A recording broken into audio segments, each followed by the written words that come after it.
Don't you love this Bible verse? Truly, the light is sweet, and it is a pleasant thing for the eyes to behold the sun. That doesn't mean we look at the sun in the middle of a hot sunny day. We have got some common sense there, isn't that true? But looking at the early morning sun and the late setting sun can be very beneficial for the eyes, and that's an easy time to look at it, isn't it? So what happens when the sun hits the skin? Is the sun important? Yes. When the sun hits the skin, so let's look at the equation. When the sun hits the skin, and by the way, what type of sun? We've got ultraviolet B and ultraviolet A rays. So I'm going to call it UV, that's ultraviolet B rays. When they hit the skin, it's the UVB rays, they convert a form of cholesterol. Did everyone get that? Yes.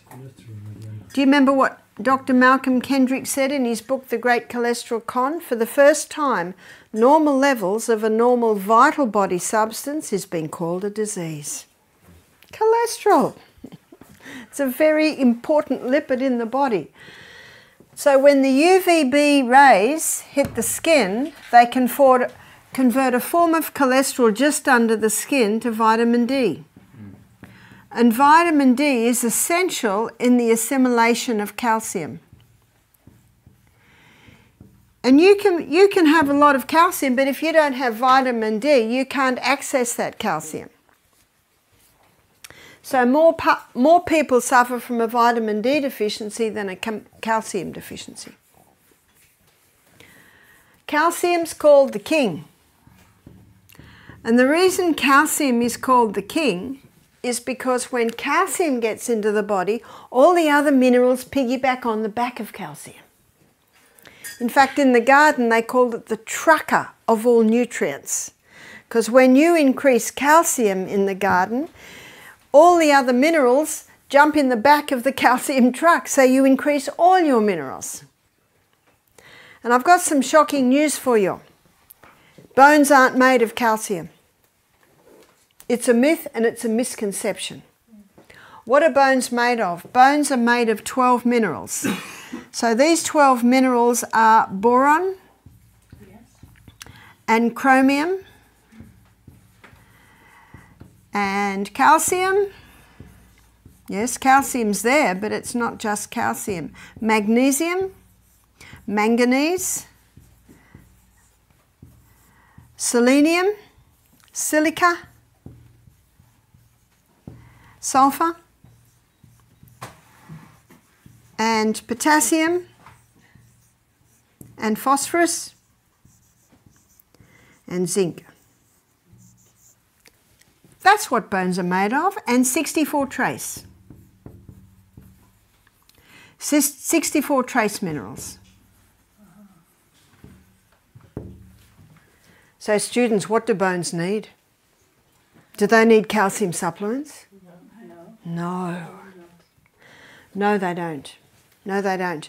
And these calcium supplements that so many people take are causing more problems. And you look at the people with osteoporosis taking all these calcium supplements, the osteoporosis is not improving. Because their bones don't need calcium. What do they need, students? Minerals. So where are we going to get those? Dr. Robert Thompson. I'll put his name up because this is an excellent book to read. Dr. Robert Thompson wrote a book called The Calcium Lie. And Dr. Robert Thompson claims that the clearest indicator of a creator God is seawater. Because seawater has all the minerals in the perfect balance and proportion as is needed for bones. But I've got some good news. We don't have to drink seawater. God wants us to drink pure water. But you can take the salts that contain the minerals. So seawater contains 92 minerals, And Celtic salt contains 82. Where are the other 10? Well, they're in such pico proportion in the seawater that when the water's evaporated, it's inevitable that a few are lost. Himalayan salt has 75. So that's still pretty good. So we can get those minerals by taking the salt. Just a little tiny bit before every glass of water. And on your food. What's a baked potato without salt? Our palate tells us, and the Bible tells us. The Bible tells us in Matthew chapter 5 verse 13, ye are the salt of the earth. If the salt has lost its savour, wherewith shall it be salted? It is henceforth good for nothing but to be cast out and trodden underfoot of men. How does the salt lose its savour? Well, the largest crystals formed when the water's evaporated are sodium chloride, because sodium takes up 30%, chloride takes up 50%. That's scooped up, bleached white, aluminium is put with it so it runs freely. There's your table salt. I'd like to suggest that that's the salt that's lost its savour. It's Old English, it's lost all of its minerals. The body runs according to precision balance. And so when we take food into our body, we need to take it in the balance, in the proportion, in the way that God designed it to be taken in. So where we get these minerals, number 1, the Celtic salt. Number 2, dark green leafy vegetables.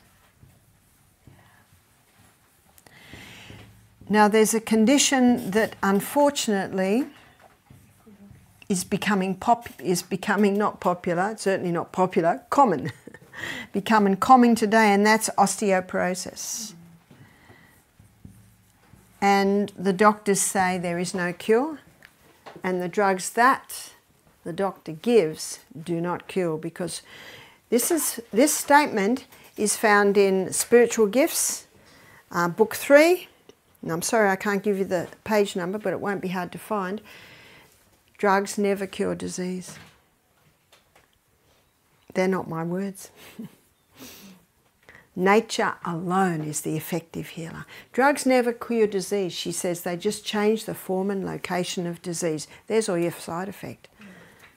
Nature alone is the effective healer. And if left to itself, what's that?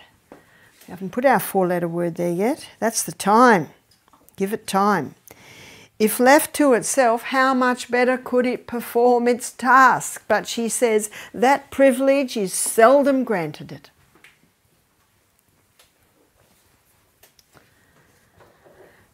Dark green leafy vegetables are high in these minerals, but they must be organic. Do you remember we talked about the microbes in the soil? And the microbes in the soil make the minerals available for the plant. So if dark green leafy vegetables are grown in demineralized, devitalized soil that's just been pumped up with superphosphate, which creates show ponies of vegetables, might look good, but it does not have any value. And that's the vegetables that the bugs attack. I was in the garden one day and had all these cauliflowers, and a friend of mine said, why aren't, like the white moths are there, why aren't the caterpillars destroying your vegetables? I said, I don't know, actually I do. I put so much into the soil that the plant is so strong it resists the bugs. How incredible is that? That's a very good illustration of the body. When the body's working well, you will find that disease will hardly find a place there. Dark green leafy vegetables are very, very high in these minerals. But this is a very important point, is many people take things that leach the minerals. Do you remember on the first day? I know I'm guilty of information overload. On the first day we looked at things that are leaching minerals. Remember the refined sugar? And do you remember another one? Caffeine. Caffeine. Also alcohol, drugs, tobacco,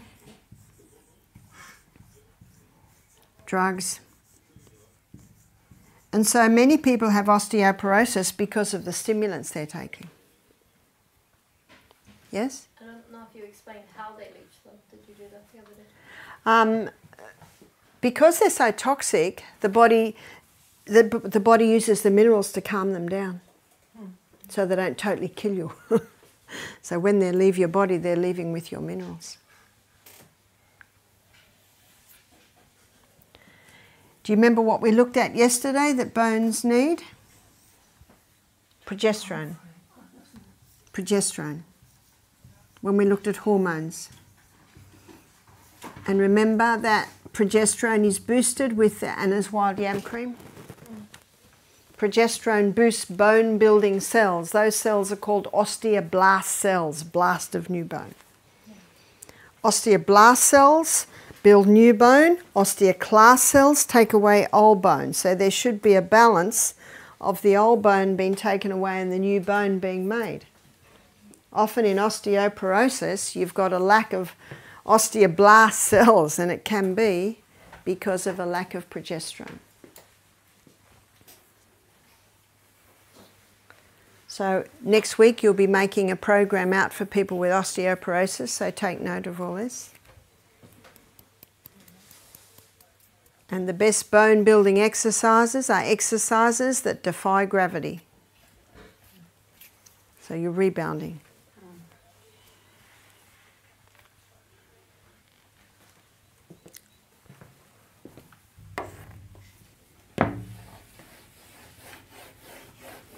And what also the person should be doing is going out into the sunshine to get their vitamin D. So vitamin D is produced just under the skin, and it's produced just under the skin with the connection of the UVB rays and cholesterol. Sunscreens stop UVB rays. So a person can have osteoporosis because they're using sunscreen.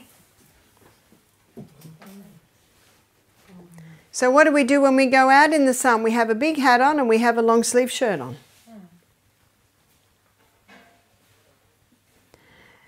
When Michael and I had a holiday in Bali a few years ago, I went down by the pool every day because we were going to go snorkeling in a few days and I wanted to get a tan in a week. So I went down and I laid in the sun, and I didn't have sunscreen, I had my clock. And I know that my skin can bear 15 minutes front, 15 minutes back, then under the umbrella. In the afternoon, 15 minutes front, 15 minutes under the umbrella. I thought, oh, it's not coming quick enough. 20 minutes front, 10 minutes. And by the time we went snorkeling, both Michael and I had a golden brown tan, because when you're snorkeling, you know, you've got the glare from the sun. You're in the sun a lot. You can't get a tan in a day. The darker the skin, the more sun you can bear. So, you know, and the darker the skin, the more sun you need to get the right vitamin D levels. Now what I got on my skin was a UVB tan, and a UVB tan is a lasting tan. When you go into shops that you know have tanning, I know in Australia everyone wants to be tanned in Australia, so they go to shops and go under these lamps, and it's UVBA, and the UVBA tan, it disappears very, very quickly. It's the UVB that's the one you want. You ever been in the car and the sun's coming through the glass and you get burnt? That's UVA, because the glass blocks the UVB. So that's the one that you want. So it takes about 2 hours for the vitamin D to develop. And if you if you have a shower in the morning and cover yourself with soap and go and lay in the sun, you will not get your vitamin D. Yeah? Was it UVB-A or UVA? It's ultraviolet B or ultraviolet ray A. Did I say UVB-A, did I? Yeah. One time, yeah. Sorry. My brain runs ahead of my mouth sometimes. No, anyway, something like that. And we talked the other day too about when you have a shower, you know, unless you've got mud all over you, there's really no need to soap your whole body up. We had a guy last week that said, I just have a shower with water. With water. If you lay in the sun and then go and have a shower, of course you wash it away. But if you lay in the sun and then dive in the sea or dive in a lake, you won't lose your UV. I mean, you won't lose your vitamin D because you're not washing the oils off. So there are a few things that are necessary to be able to get your vitamin D. And your body stores vitamin D quite well. So in the winter months, if you've got a good dose in the summer months, it'll often carry you through. Do you know what they found and I wondered why this was so, and I found out when I was in Birmingham 3 years ago that there were so many cities that were bombed in England in the war, they didn't have enough people to build them up. So they were getting shiploads of people from Jamaica and the West Indies Islands to come over for the building, and that's why there's a lot of dark-skinned people in England. But they found when the dark-skinned people came to England, their incidence of heart disease went up 10 times. And it's because of lack of vitamin D. So they need to go out and get more sunshine than the white skin. Or someone said, oh, you've got milky skin, the milky skins. The dark-skinned people need, the darker the skin, sometimes very dark-skinned people need almost 10 times the sun. But they can endure 10 times the sun, yes? Well, I've done a lot of analysis on vitamin D, and most of the time that people do not have the right vitamin D level, and not even over summer, so... Yeah. Yeah, so then you'd have a look at what are their cholesterol levels like, you know, how much are they exposing to the sun, because in Australia people have been scared of the sun because they've told that they're going to get skin cancer. But I was reading a study done on Norway, and they found, I think it was something like 1980 to 2000, skin cancer rate skyrocketed something like 600%. Now that's almost phenomenal. And they found two common denominators. One is the Norwegians are spending more time inside, and when they're outside they're using sunscreen. So what they're finding now, that lack of vitamin D is a contributing factor to skin cancer. So we need the sun. And again, this is a very important message in Australia. There's a program, it's called Slip, Slop, Slap. Slip a top on, slap a hat on, and slop the sunscreen on. And in schools in Australia, they're putting covers over the playground so the children aren't even in the sun. And children are not allowed out into the playground unless they've got a hat on.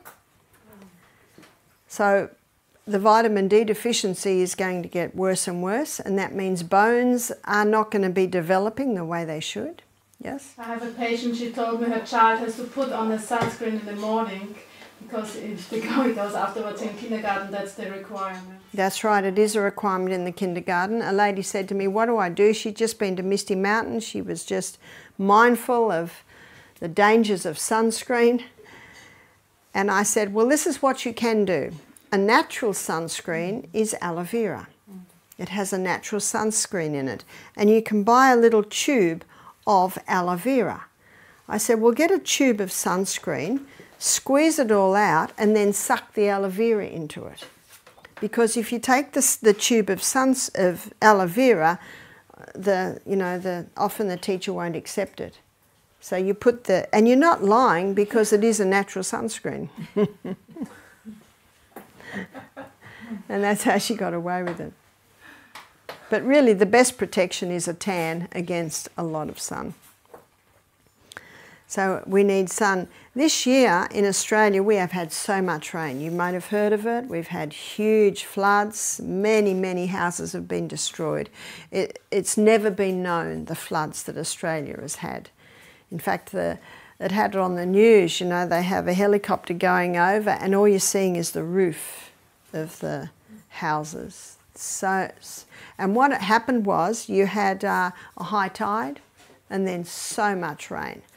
But at Misty Mountain, as the gardener, all my cucumber plants died, and I have not seen a red tomato all summer. We're in winter now, so we have frost, there's no tomatoes now. But I've never ever known tomatoes not to ripen because we didn't get enough sun. So the Bible's right, it is a very pleasant thing for us to have sun, for the plants to have sun. Sun's very important. So as you can see by what I've shown you, it's absolutely vital for strong bones. Eyes need sun. So when the Bible says, is it a pleasant thing for the eyes to behold the sun, science now shows why. Ultraviolet rays from the sun go through neurochemical pathways and hit the pineal gland and help us to sleep better at night. So, sun going into the eyes helps us to sleep better. And also when it stimulates the pineal gland, it boosts mood. So and it causes a release of serotonin. That's your mood hormone. Don't you feel good in the sun? So what also is happening, and Dr. Neil Nedley found this, and you can read it in his book Depression: A Way Out, he found that 80% of his depressed people, their circadian rhythm was out. And the circadian rhythm basically is the 24-hour rhythm that's in the brain, and it's set by light and dark signals. So it's light and dark signals that are fed through the optic nerve to a control centre in the brain where your body clock is located. And your body clock basically is the one that communicates with the pineal gland, releasing these two. So it resets your circadian rhythm. And what Dr. Neil Nedley found, that a lot of depressed people are on technology a lot, watch television, and they don't go to bed late. And the way to reset your circadian rhythm is to allow your eyes to behold the first hour of light in a day. So science is now showing that this is a scientific fact and resets your circadian rhythm. So that's a good piece of information to know. So not only does it boost your serotonin, but it resets the circadian, I'll just pull it, circ rhythm.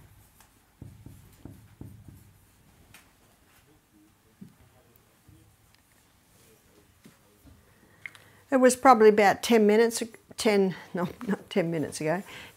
ago, that a group of scientists discovered a receptor site in the eye, or on the retina, called melanopsin. And melanopsin has to do with brain function. So this is a receptor site on the eye, and it's not involved in sight. And what melanopsin does is it absorbs blue light.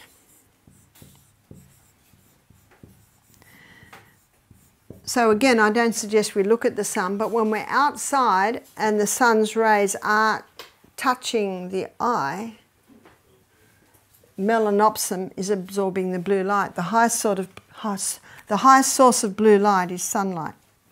And what they found is that when adequate levels of blue light were going into the brain, tactical reasoning increase,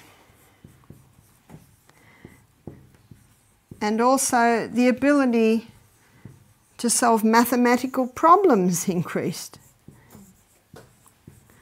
So it's a pity that they're putting shades over all the playgrounds and school. Those children need the sun.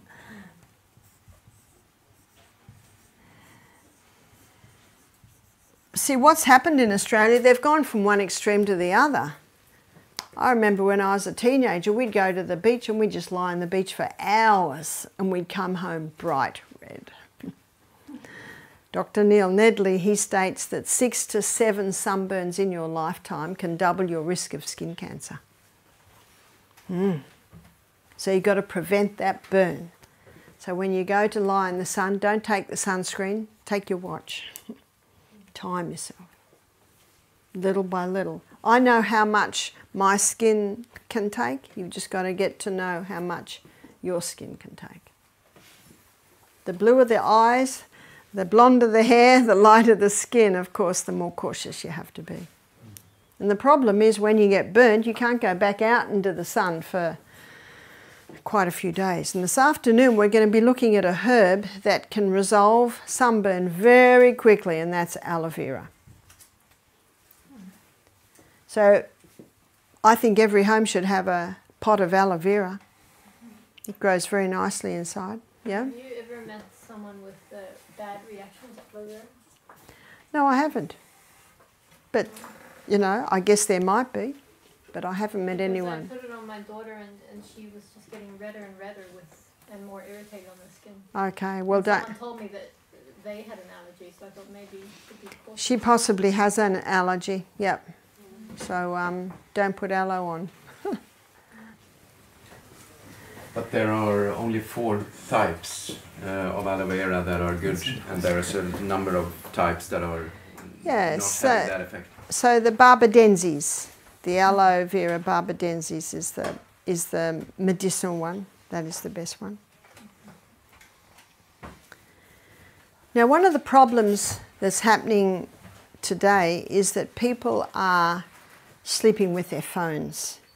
The current figures are 80% of Americans sleep with their phones. And the pillow's no protection.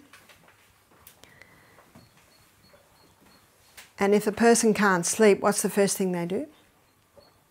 Pick up their phone. And what those screens are giving off is blue light. But it is not the same blue light as the sunlight. It is a different frequency. But what happens is, and this is one of the many dangers, is when the eyes look at the screen in the middle of the night, the message to the brain is, wake up, daytime. Because the eyes are used to the blue light coming from the sun. So that's one of the contributing factors as to why insomnia is so common today, is that people are letting their eyes see the screen. Now, I know here in Sweden the sun doesn't go down for very long, does it? Up in the north. Yeah. It's not up for very long. So really, once the sun goes down, the eye should not be looking at the screens. So after discovering this, I answer all my emails in the day now, so that I haven't got that exposure when I should be sleeping.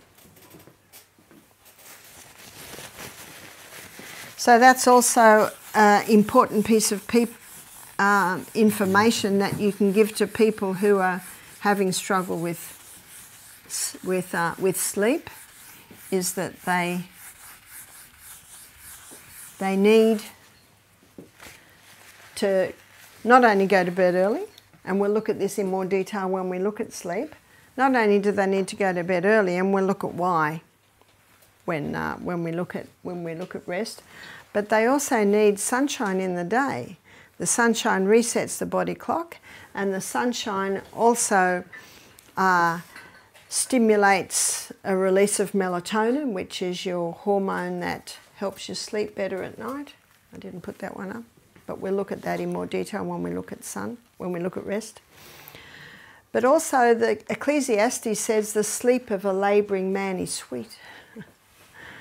So we'll also have a look at that. But most people don't realise that sun in the day will help you sleep better at night. Now where I discovered this was when I went from Australia to 15-hour flight to Dallas. And I went straight to the health retreat that I was working at, and I slept that night, and usually do sleep the first night, but the following night I couldn't get to sleep till 2 a.m. And that is very difficult, especially when they had 24 guests and I had to consult them all that next day.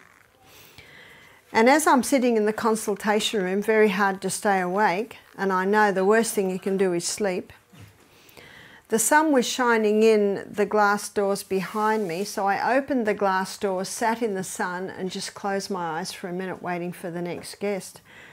And that night I slept. So the first night I slept, the second night I couldn't sleep till 2 a.m, and the next night I slept, and that's when I realised it reset my circadian rhythm. There's a book called Better Eyesight Without Glasses by Dr. William Bates. This was written in about the 50s. He almost lost his ticket as an eye doctor over writing this book. It's called Better Eyesight Without Glasses. And he believes that you cannot overdo the sun. And in the last chapter of his book, Better Eyesight Without Glasses, he goes through the 8 laws of health and shows that eyes need fresh air. Eyes need sunshine. Eyes need you to stop all the stimulants. Eyes need you to go to sleep at night. Eyes need exercise because you increase the circulation of the blood to the eyes. Eyes need nutrition. Eyes need to be well hydrated. Eyes need for you to assess your stress levels. And when you love God, and when you learn to thank Him for everything, and know that He's the solution God, and He will not put you through anything that you can't cope with, then your stress levels will be a lot less. But he says that we should say, most people find after being in a dark room and going out into the sun, it's a little hard to be in the sun. So he says you go outside, you close your eyes, and you put your face straight towards the sun. And he said the sun's rays will go through your skin to your eyes and get your eyes ready for sun. Now you only have to do it for 30 seconds. So maybe you'll do it in the break. So put your head right up, look at the sun with your eyes closed, and then put your head down, open your eyes, and you'll find you're used to the sun. It's not a wise thing to wear sunglasses. And the reason is that when we go out into the sun, the rays of the sun are going through our eyes to our brain, and our brain is assessing the strength of the sun. And if it's very, very strong, it'll cause little receptor sites on the skin to close up, which can prevent you burning really badly. But when you have sunglasses on and you go out, then the brain's not getting the message, so a person can burn more easily if they've got sunglasses on. I don't wear sunglasses. I think if I was driving in the city all day and the glare from the buildings and the other cars, I might. And if I was snow skiing and the ski was white and the sky was blue and the sun was strong, I might wear sunglasses because I know the glare can be difficult. But as a rule, I do not wear sunglasses. So that's another important tip, yeah? Yeah, I have a question because I suffer from what they call lazy eye, one of my eyes. That's why I have the kind of glasses I have. As soon as I get out, they get dark. And as soon as I come in, they become normal glasses. And we are 2 in my family who kind Well, it might be an idea for you to get Dr. William Bates' book because he assesses many eye issues and shows how you can strengthen your eyes. One way to strengthen your eyes is on the rebounder. And this is what I do. On the rebounder, I focus on one thing as I'm jumping, and every 10 jumps, I focus long, and I focus far, and I focus long, and then I focus far.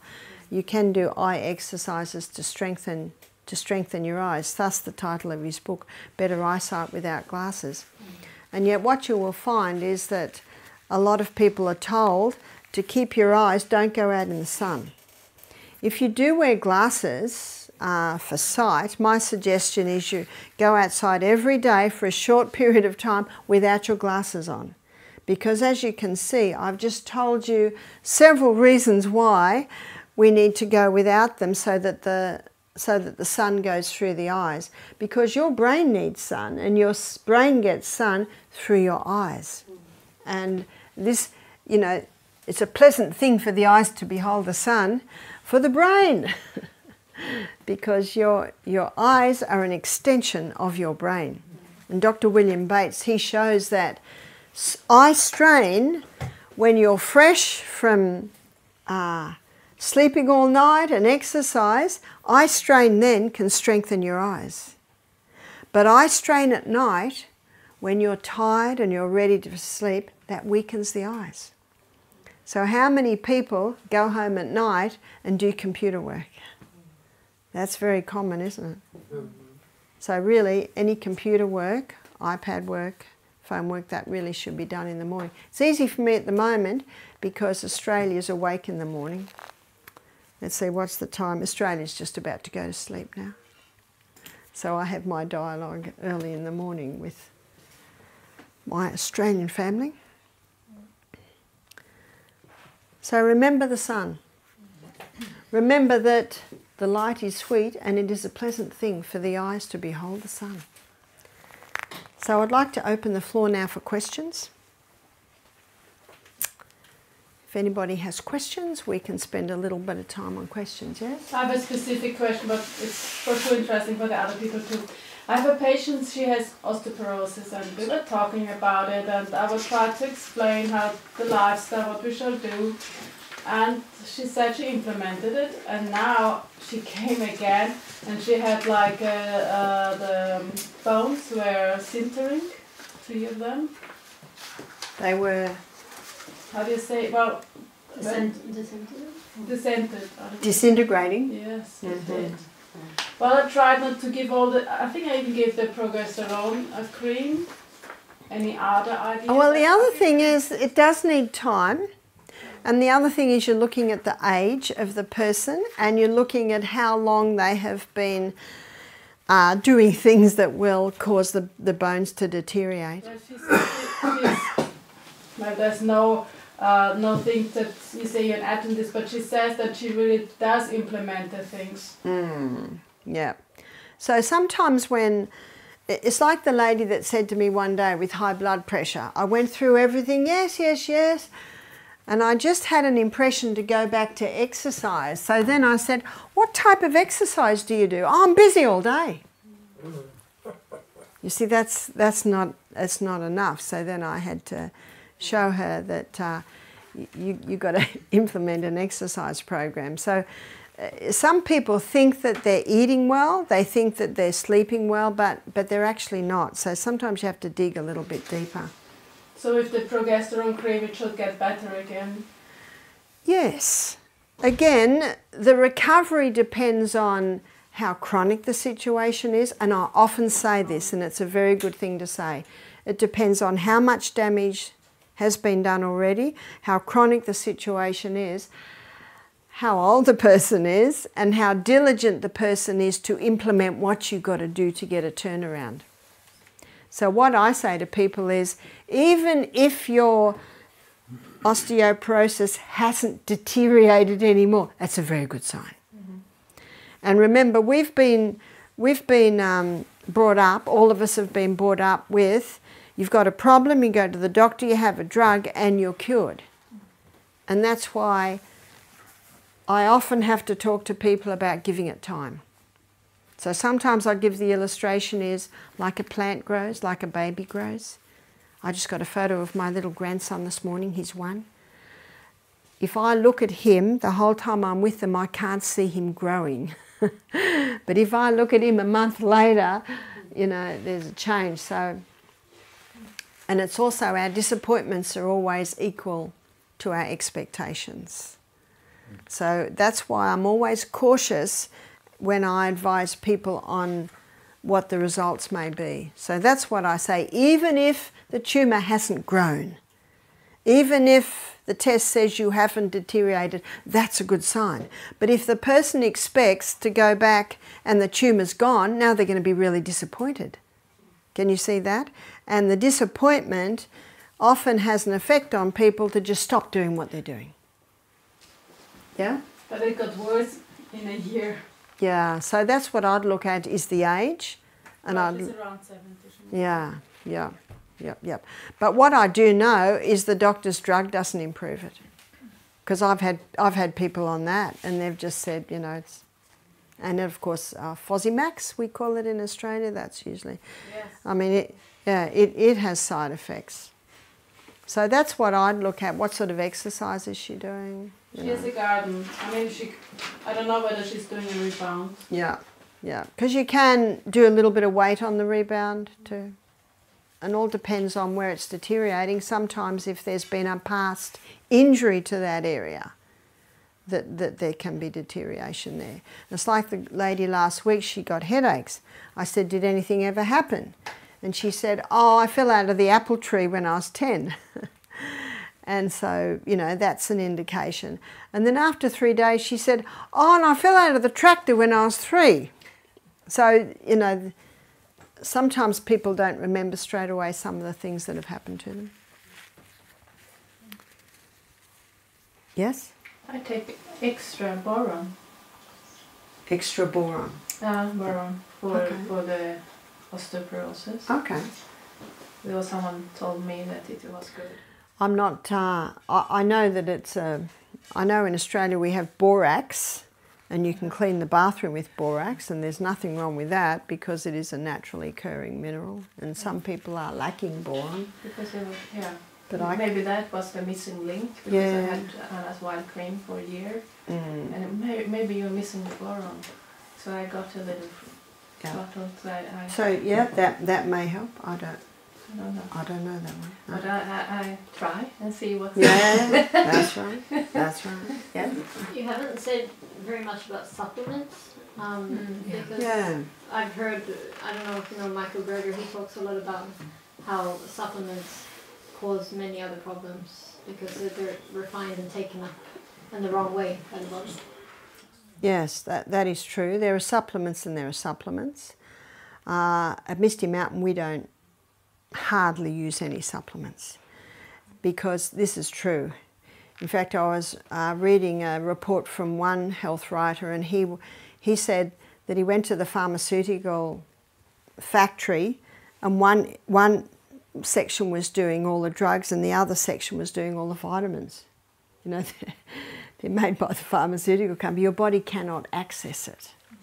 That is true. But there are some supplements that are taken from vegetables, from natural sources. And I also find that if, you know, there are some people, especially when the hormones are badly out of balance, we use a liquid B vitamin, a methylated B vitamin that certainly can be accessed by the body. So we don't use many supplements, but there are times when they may be necessary. The other supplement we use a bit is magnesium. And basically that's a mineral. Yes, yeah. Yeah? What about glaucoma? Glaucoma, yeah. The glaucoma, the pressure in the eyes. So I told you the story of my husband, and I also told you the story of that poor lady that had the drill put into her eye. See, my husband, you know, they told him he had pressure in his eyes, but he has no symptoms. And sometimes people are told something, and because they think it's happening, they'll worry about it and feel they have to do something. But I believe the body tells you. So what can you do about glaucoma? the castor oil on the eye, we talked about that yesterday. Some people have found washing the eye with lemon juice helps. That sounds a little stingy, but it doesn't sound near as stingy as cayenne pepper. That's right, that's right. But if you do the cayenne pepper, and I'm going to be talking about a little bit this afternoon when we're talking about some herbs, some of the herbs that you can use for eyes. If you do the cayenne pepper, it has to be very, very small dose and just what you can handle. But one man said to me that the eye drops from the doctor sting. So what's the difference? So he was going to... Well, what you do is you pour boiling water on cayenne pepper and then you strain it through a little cloth and then you wash it with the eye. No, you don't put cayenne pepper in the eye. No. It won't hurt the eye, but you'll suffer. And the lemon juice you would use every day? I have never done it and I've never advised it, but I have spoken to people that have said that it has helped. I'm actually not sure how they do it. But there is a tea that we'll be looking at this afternoon that can help, but I hesitate to go into it now because I want to show you what the herbs are, how they work, so we'll touch on that this afternoon. Yeah? I'm thinking on vitamin D in Scandinavia because many people say we have to take some. Yeah, yeah. Because if the sun is like this in winter.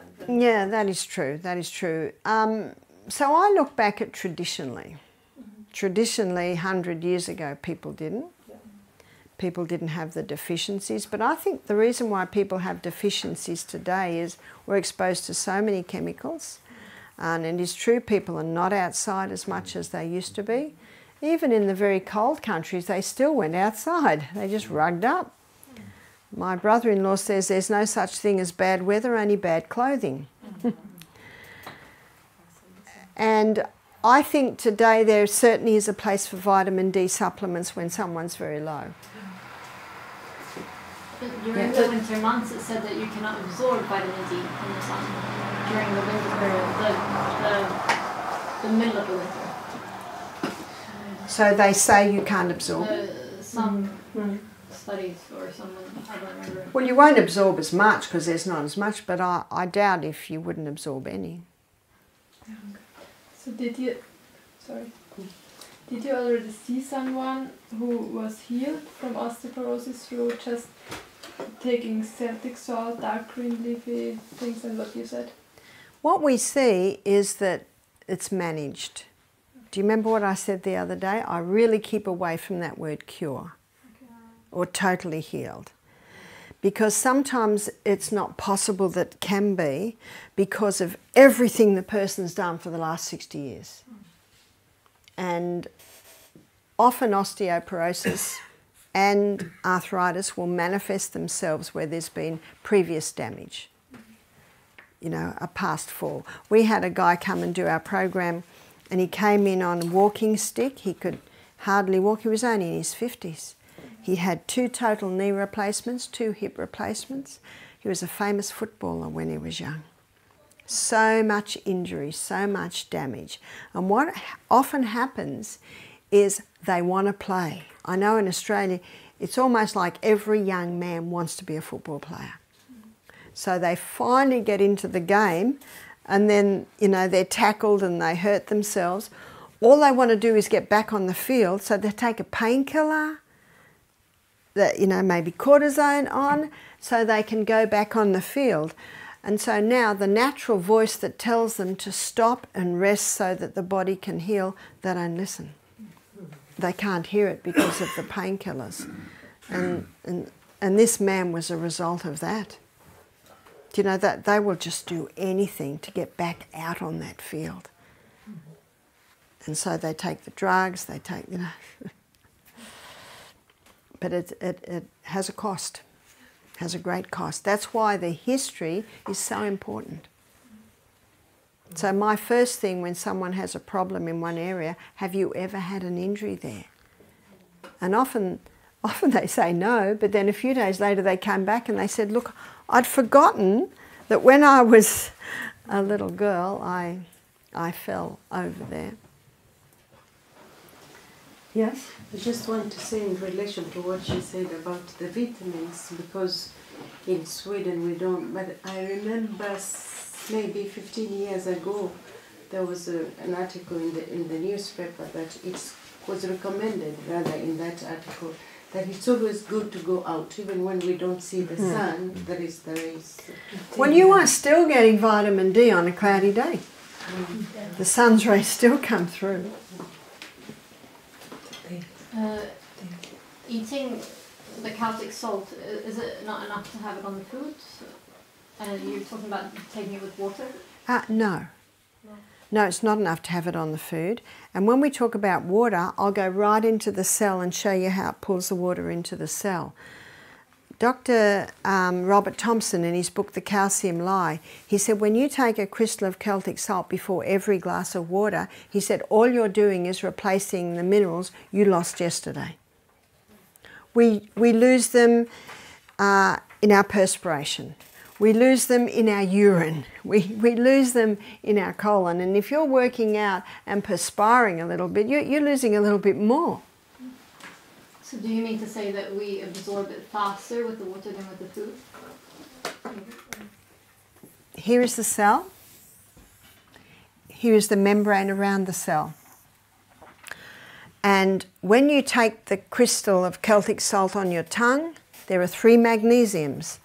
And the magnesiums are absorbed by the mucous membranes in the mouth. And so the blood takes it straight to the cell wall. You have your glass of water and the water pulls it inside the cell. So many people are drinking lots of water, but they're dehydrated because the water is not getting inside the cell. That's the quickest way to hydrate a body. Remember, there's the CBD. So when someone says, I'm drinking lots of water, but I don't want to drink more because my feet swell. I'm just in the bathroom all day. That tells me the water's not getting in the cell. And in Australia, there are the ancestors of the, maybe ancestors not's the word, say myself, I know my father-in-law was a soldier in Papua New Guinea, and he was a prisoner of war for 5 years on the Kada Trail. You've heard of the Kada Trail? So many people whose grandparents died, and not many did, on the Kada Trail. The Japanese made them build this railway there. So a lot of Australians go and walk the Kada Trail, you know, out of memory of their ancestors. And we've had a few deaths on the Kada Trail. And they're drinking 5 litres of water a day and they're dying of dehydration. Because it's hot in Papua New Guinea and they're perspiring huge amounts. What they need is the salt. Because the magnesium would pull the water inside the cell. So you can drink too much water if you're not having the salt. Yes? I'm all day out, and for me it's hard to have even this bottle with me.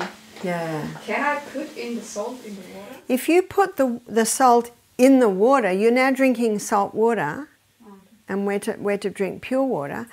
And because magnesium is a water-hungry molecule, that's why it pulls the water inside the cell. So if you put it in the water, it'll just dissolve in the water. You won't get this same effect. So I have a tiny little container that I have in my pocket or in my little bag, so it makes it easy. But how did they do that before? Why wasn't it a problem in ages before? Because food before had so many more minerals. Lots more minerals. A lot of our food's mineral deficient today. Now, what I just shared with you here, and I'll do it again in a little bit more detail when we look at water, I didn't get that from Dr. Robert Thompson. I got it at another health seminar that I was at. So when I read it in Dr. Robert Thompson, you know, the multitude of counsellors, there's safety, I thought, wow, this has been been discovered in quite a few areas. Yes? What about sun lamps? Are there any safe ones? You'd have to look. There possibly are, and I know that they. I know I was at a retreat not long ago, and they were putting the UV lamps on a lady's who had a problem in her back, and warmed up the area and then massaged. But I haven't looked really in detail at those.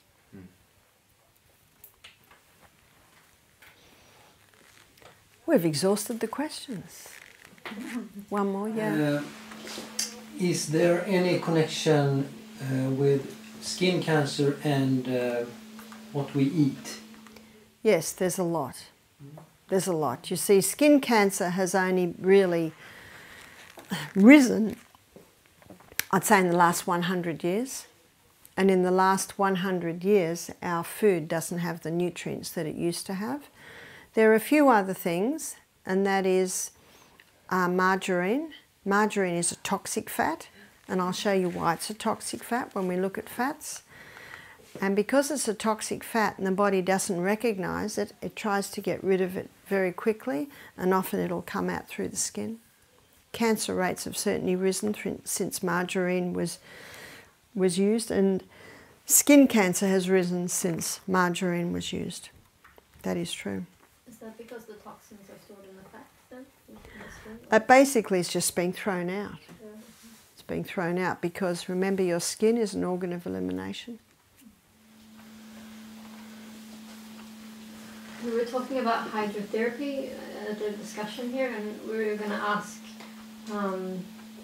because I've understood that when you are sleeping, you should be a little bit colder or cooler in your body temperature. It shouldn't be the same as during the day. And I've experienced it once myself, that I found it difficult to sleep after doing hot and finishing with cold and going to sleep for the night. That's a very good question. I never finish my hot shower at night with cold. Yeah. Because I don't want to wake up.